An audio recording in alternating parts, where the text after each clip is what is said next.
Hey peeps, what's up? Manchi here, back with another video, and in this video I'm going to show you how you can factory reset your Anchor SoundCore Liberty for true wireless earplugs.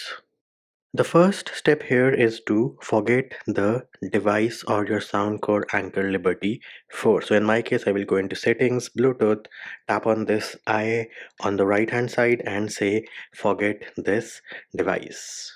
Now, if you have paired your Anchor SoundCore Liberty 4 with any other devices which are close by within the Bluetooth range, I do recommend that you forget them from those devices as well.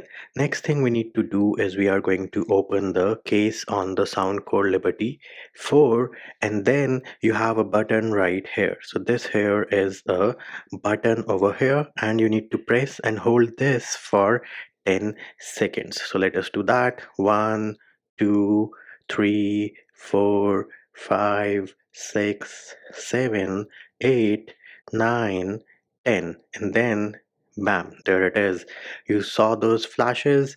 That means that the Anchor SoundCore Liberty 4 over here have now been factory reset.